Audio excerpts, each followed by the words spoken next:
Oui, bonjour et bonsoir chers amis téléspirituels. Une fois encore, nous nous retrouvons dans cette émission capsule qui s'enchaîne et qui parle des principes de l'univers physique.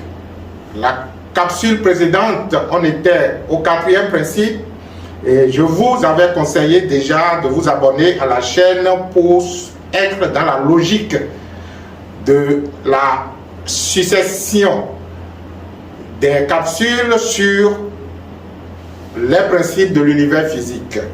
Et nous sommes au 5e principe de l'univers physique.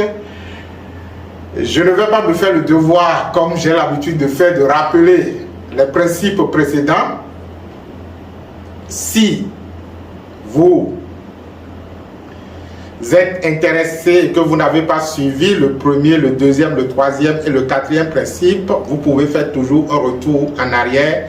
Ça vous permettra d'ailleurs de suivre la logique d'éveil dans laquelle on s'inscrit. Et ce que nous vous proposons, c'est de travailler pendant un certain nombre de jours sur chaque principe avant d'aborder un autre principe. La logique que nous on a choisie, on a dit, nous vous permettons de travailler pendant 3 jours et après 3 jours, on met à votre disposition un autre principe. Mais vous pouvez choisir, puisque, bon, la capsule est toujours là sur YouTube, vous pouvez toujours choisir de travailler pendant 7 jours, pendant 9 jours, selon ce que vous voulez, sur chaque principe avant d'aborder un autre. De toutes les façons, on poursuit le chemin et nous sommes au 5e principe de l'univers physique qui dit le matériau de l'univers est mental. Le matériau de l'univers est mental. Cela veut dire tout simplement, lorsque je fais référence au premier principe qui dit que tout est esprit et que l'esprit est tout, voilà que l'univers n'est pas composé que d'esprit, suivant mes expériences.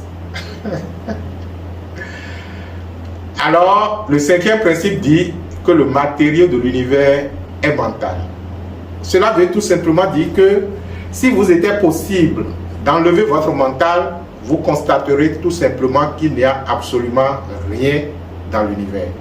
C'est à travers le mental que le concept peut être rendu forme. Vous voyez? Sinon, c'est le mental qui permet justement de passer de la subjectivité à l'objectivité. Ce que j'appelle la subjectivité, c'est le domaine soi-disant de l'esprit qui en fait ne contient absolument rien. Mais avant de venir à la conception qui par la suite donnera des formes, on passe naturellement par le mental.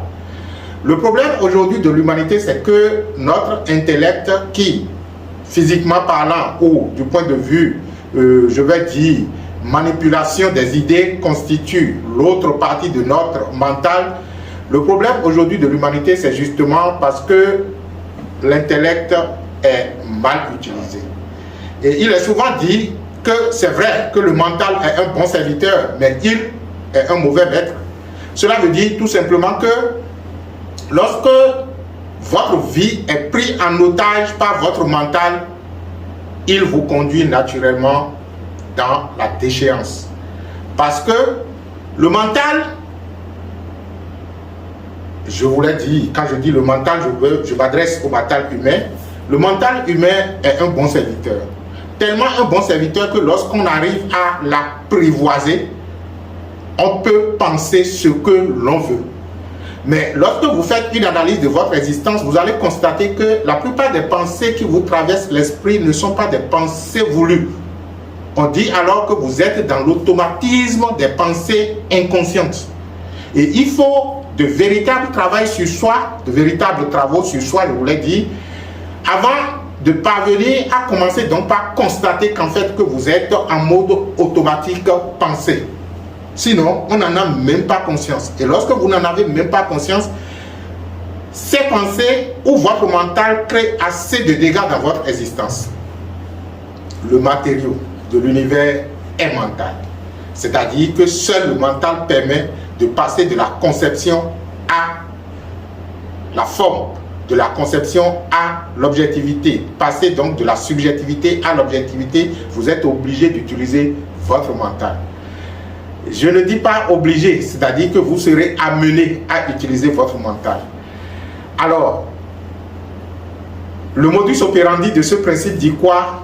Que avant même que la parole ne soit prononcée, elle est déjà accomplie.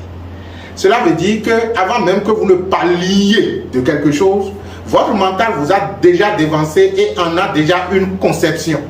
Et à partir du moment où le mental a une conception de quelque chose, la chose commence déjà par rentrer dans le domaine de l'accomplissement matériel. Donc, que cela soit en bien ou en mal, les idées qui vous traversent, les pensées qui vous traversent sont déjà dans un mode de transition de la subjectivité vers l'objectivité. Mais que faire lorsque on est justement envahi par des pensées et lorsque surtout ces pensées sont négatives? La vie ou l'univers nous offre, disons, quelques chances. Ce que nous appelons quelques chances, c'est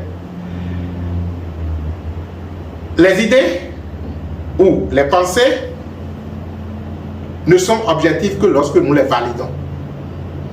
Les valider revient donc à utiliser ces émotions et surtout poser des actions dans le sens de ces pensées pour pouvoir finalement les faire concrétiser. Ce qui veut dire que lorsque je commence par travailler sur moi et que je suis conscient de ce principe de l'univers qui dit le matériau de l'univers est mental, je commence par faire je vais dire, pas cultiver la conscience de mes pensées.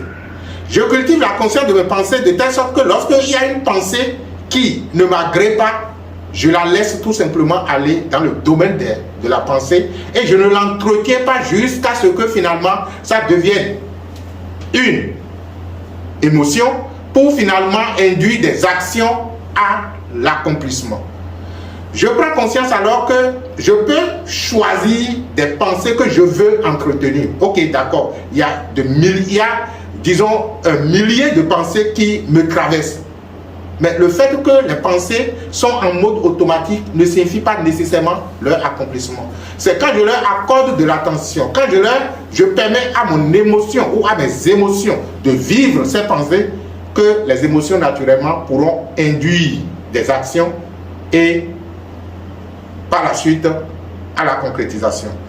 Le cinquième principe de l'univers dit donc le matériau de l'univers est mental, c'est-à-dire que pour concevoir, pour passer de la subjectivité à la forme, le couloir à travers lequel l'homme travaille, la conscience travaille est le couloir mental. Et le modus operandi dit, avant même que la parole ne soit prononcée, elle est déjà accomplie. Cela veut dire que vous n'avez pas besoin de crier comme les gens crient pour dire qu'ils sont en train de faire la prière. Oh, ça me rappelle même une capsule que je dois faire, ce sera la suite.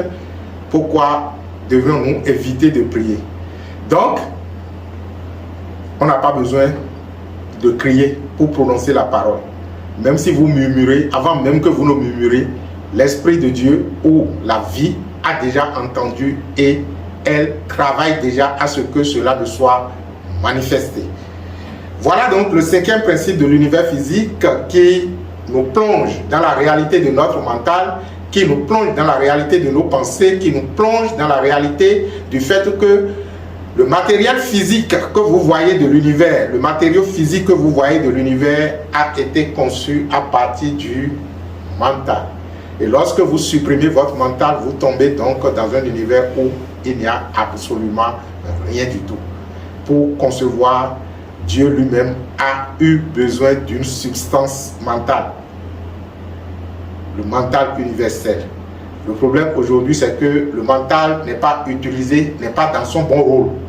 Sinon, si on le ramène dans son bon rôle, il permet donc à l'être de se multiplier et de se voir en tant que lui-même dans une dimension infinie et illimitée d'être unique. C'est pourquoi on parle généralement de l'unique est multiple, c'est-à-dire que l'unicité qui se rend multiple. La multiplicité, la perception de la multiplicité n'est possible qu'à travers le mental. C'est le rôle du mental.